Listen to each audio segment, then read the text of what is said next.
Ito po, Duterte appointees. Duterte appointees in CA.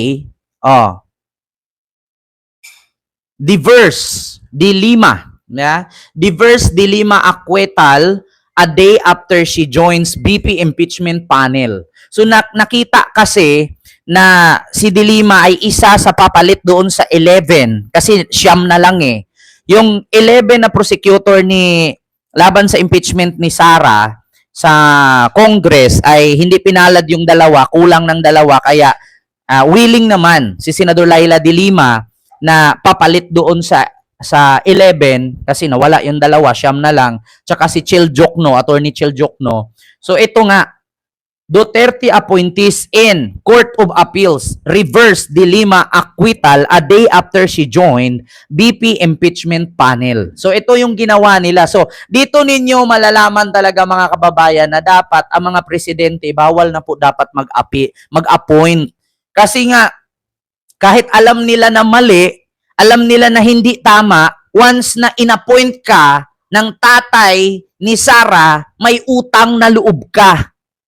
Ganon kasi ang problema eh. Dapat nga dito mga kababayan, kailangan bago ka mapasok sa ganito, mapasok sa ganyan, dadaan ka rin sa butuhan eh. Mahirap kasi yung mag-a-appoint ka. Halimbawa ako si Ken, presidente ako. Lahat dyan sa Korte Suprema, sa ombudsman, mga generals, mga senador, lahat ako mag-a-appoint lahat yan. Para in case na ako makasuhan, lahat sila babasurahin lang. Babasura lang. Bakit? Appointee ko lahat yan eh.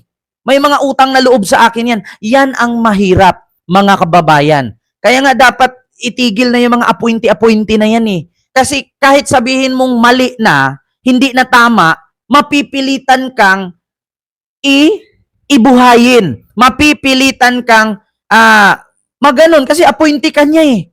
Magkakaroon ka ng utang na loob. Kaya nga minsan mga kababayan, napag-isip-isip ko na mahirap talaga dito sa Pilipinas na kapag mayaman ka, hindi ka makukulong. Pero pag mahirap ka, magnakaw ka ng mangga, habang buhay kang makukulong. Mahirap yung ganyan, yung mga appointee, mga kababayan, magkakaroon ng utang na loob eh. Oo. Tignan nyo, nung nalaman nila na si Dilima ay isa sa papalit doon sa dalawa na hindi pinalad manalo sa 11 ka prosecutor sa impeachment ni Sara sa Congress, binuhay nila itong kaso ni Laila de Lima sa drug case niya. So ito po, basahin natin ha mga kababayan.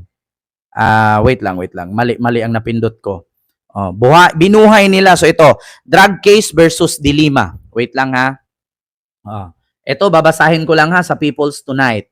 Ito, isa sa 11 pahinang desisyon, pinabura ng Appellate Court 8th Division ang petisyon for certiorari na isinumite ni Solicitor General Minardo Guevara tungkol sa ginawang pagpapawalang sala ng Muntinlupa RTC Branch 204 sa kasong illegal drugs laban sa dating senador. The presence of the grave abuse of discretion effective nullifies the public respondent's jurisdiction, thereby negating the second requisite of double jeopardy. Nakasaad sa desisyon ng Court of Appeals na nilagdaan ni Associate Judge Euterio Batan. To this, therefore, an acquittal rendered through a judgment marred by grave abuse of discretion cannot be considered an acquittal entitled to the protection against double jeopardy, dagdag ng Appellate Court.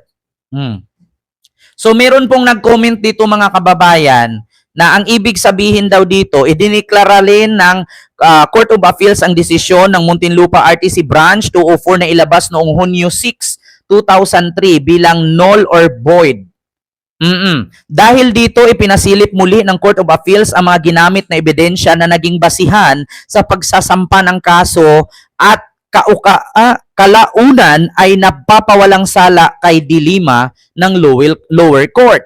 Matatandaan na umanong inaresto si de Lima noong 2017 nang sampahan siya ng kasong illegal drugs ng Administrasyong Duterte dahil sa di umano'y pagkakasangkot niya sa illegal drug trade sa New Bilibid Prison. NBP. Noong siya ay nakaupo bilang kalihim ng Department of Justice.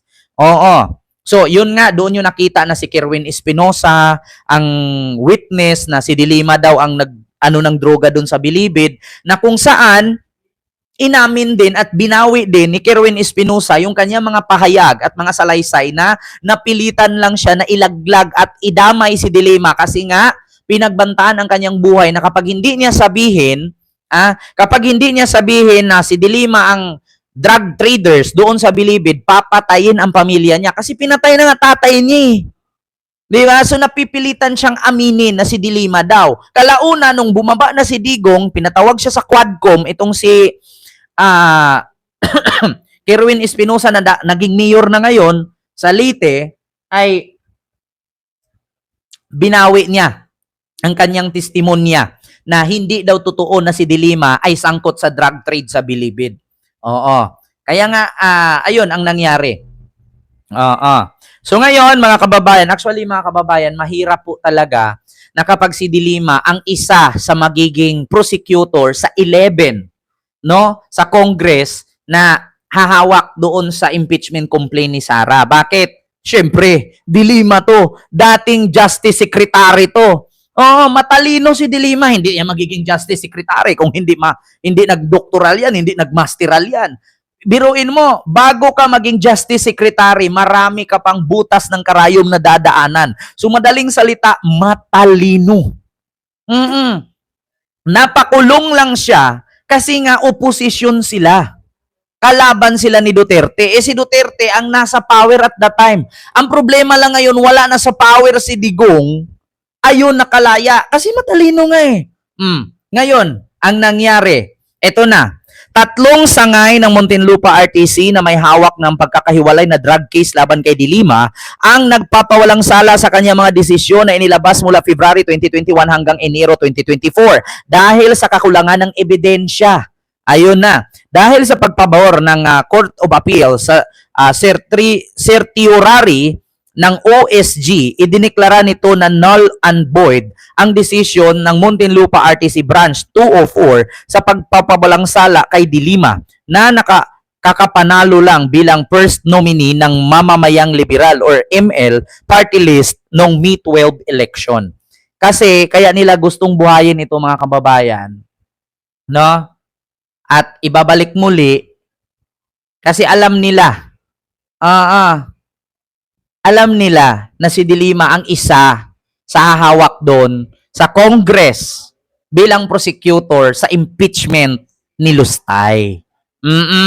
So actually mga kababayan, meron din po akong nakuha dito na isang isang post na ito ni Jesus Palces. O kung kilala nyo po si Jesus Palces, ayan, meron po siyang inliwanag kung ano bang ibig sabihin ng ng appointees ni Digong sa pagbubuhay ng kasong drug case. So in short, hindi na justify ng judge ng maayos yung decision niya. Sa saligang batas o constitution kasi, decision of courts are required to state the facts and the law on which the decision is based. So hindi makukulong si Dilima dahil binaliktad ang acquittal. Ang mangyayari lang, inutos ng Court of Appeals na ayusin ng RTC ang desisyon at mag-explain ng maayos. Yun lang, kaya chill lang kayo. Yun naman pala, mga kababayan. Actually, mga kababayan, na in-explain na dito ni Jesus Palces. Hindi daw po, hindi binuhay. Ang katunayan dyan, nagtatanong lang.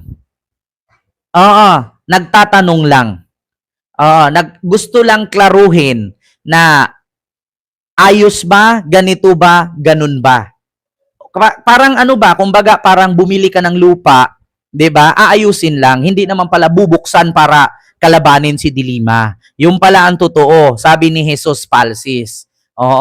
Ang sabi niya, in short, hindi na justify ng judge ng maayos yung desisyon. Sa saligang batas o constitution kasi, decision of courts are required to state that facts and the law on which the decision is based. So, hindi makukulong si Dilima dahil binaliktad ang acquittal. Ang mangyayari lang, inutos ng Court of Appeals na ayusin ng RTC ang desisyon at mag-explain ng ayos. Ganun lang pala, parang bumili ka ng lupa at make sure na sa'yo na talaga, make sure na kaharap mo yung abogado na, halimbawa ako, bumili ako ng lupa ni Ma'am Ulib Masangkay. Para mapasa akin na talagang totoong sa akin na. Tapos na kaming nagbayaran, nandun kami harapan. Na inaabot ni Ma'am Ulib Masangkay sa akin ang land title at ako na mismo witness ang abogado. So parang ganun lang pala. So walang makukulong. Walang Kerwin Espinosang babalik. Ma'am Susan Vergara, mega love shout out. So ganun pala. Parang alam nyo naman kasi minsan ito mga DDS, kapag nagbabalita, may dagdag, 'di ba? Nga na naman mga DDS. Kasi ang sabihin na naman mga DDS, ay makukulong na ulit si Dilima. Ay binuhay ulit ang kaso ni Dilima. Hindi po. Ang ibig lang palang sabihin dito, i-cleared lang. Na totoo talagang okay na, pumirma na yung witness na hindi totoo, so walang worry. Wala tayong wala tayong worry na gaganapin. Wala tayong worry na gagawin. So it's okay lang pala. Mga DDS, ayan. Kalat na naman kay fake news na binuhay na naman. Kasi nakita ko itong post na to sa mga DDS galing, ay si Dilima makukulong na naman kasi binuhay ng Korte Suprema ng ng Court of Appeals doon sa Muntinlupa. Ito naman pala sabi ni Jesus Palsis, no worry, chill lang kayo. Explain lang ng judge ang kailangan na talagang totoo na iyon ang sinabi ng witness at binawi niya yung mga sinabi niya na hindi totoong si Dilima ay sangkot sa drug trade sa Bilibid. Ma'am Bingkent, big love shout out. Sweet Dali Vibs Castro, hello po sa iyo, ma'am. So ganun 'yon. Ayun na. Baliktad, Kent, ang pinakita mo. Sa ano po, actually baliktad po talaga yung camera natin.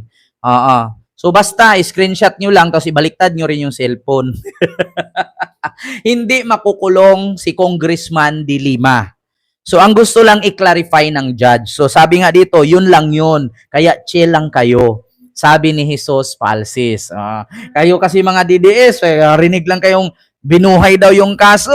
Sabihin makukulong na agad. Wala. Sino? Diyos ko. Binawi na ni Kerwin Espinosa yung salaysay niya noon na walang kinalaman si Laila de Lima at napilitan lang siya. Kayo naman, sisirain nyo na naman si de Lima. Nanalo na nga, sisirain nyo pa. So yun lang yan mga kababayan. Klarong-klaro, di ba? No worries, wala tayong dapat ikabahala. Gusto lang pala ng clarification ng Court of Appeals. So dito tayo. Naku mga kababayan. Pangalawa natin, Harry Roque. Meron ng arrest warrant.